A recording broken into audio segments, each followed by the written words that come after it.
азыркы бийлик ошо коррупцияга каршы күрөштү алдыга коюп келатат.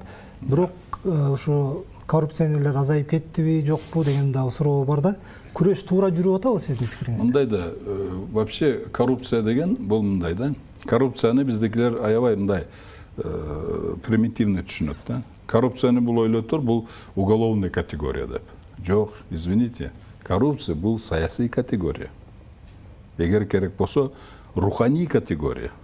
Ошондуктан бир эле уголовный менен булар ойлоп атат, уголовный жол менен камаш менен андай мындай менен чечип коебуз деп.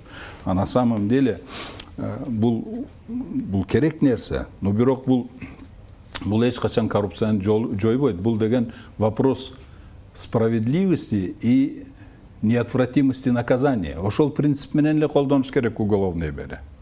А эгерде биз коррупцияны толугу менен жеңебиз десек, аны значит саясий жолу менен, руханий жолу менен чечиш керек, системный түрдө. То есть жанагы мен айткандай, же финанс системаны өзгөртүш керек, анан кийин саясий шайлоо системасын өзгөртүш керек. Бул чисто саясий жол.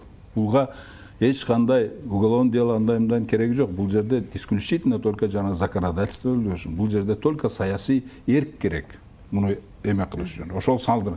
Себеби деген саясий системада, бул саясий системада мындай да жанагындай жол менен келип алаттар бийликке, анан кийин аны өзгөрткүсү келбейт. Себеби деген бул система бийликте отурган адамга вечный бийликке калганга шарт бар да. Ошондуктан мындан Бакиев да келип отказ кыла алган эмес. Бул шайлоо системасын. Кийин Атамбаев да келип отказ кыла алган эмес бул шайлоо системасына. Жээнбеков да келип отказ кыла алган эмес. Мына бүгүнкү күндө азыркы бийлик канчалык отказ кылат бул системадан кантип мындай эме кылат, муну көрөбүз да, 100 күн эле болду да. Калганын көрүп жатарбыз кандай болушун.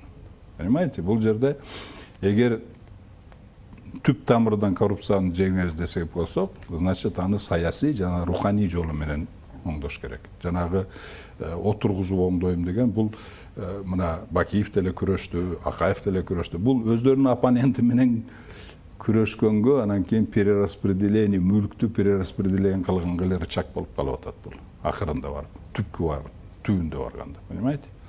Пока өздөрүнүн оппоненттерин отургузганда отургузат, а когда уже доходит очередь, кезек өзүнүн коррупционерине отургузганга келгенде, бул уже рычаг иштебей калып атат.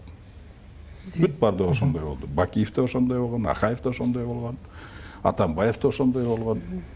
Сиз облус губернатору кызматында 2 жыл иштедиңиз Баткенде. Анан бул сиз үчүн жетиштүү тажрыйба. Мен азыр жанагы коррупция жөнүндө бүтүрүп коеюн. Ошондуктан мен бүгүнкү күндө айтып коеюн. Бүгүнкү күндө орусча эле айтып коеюн. На сегодняшний день коррупция – это законодательно закрепленная и неотъемлемая часть нашей политической системы. Законодательно закрепленный неотъемлемый часть менен кантип күрөшөт. Күрөшүү мүмкүн эмес дейсизби? Күрөшүү мүмкүн Багыныш эмес. керекпи? Аны үчүн просто системаны өзгөртүш керек. Значит, коррупцияны законодательно отрывать этиш керек биздин полиция. И политический система. Азайып баратат, анда кыскарталы.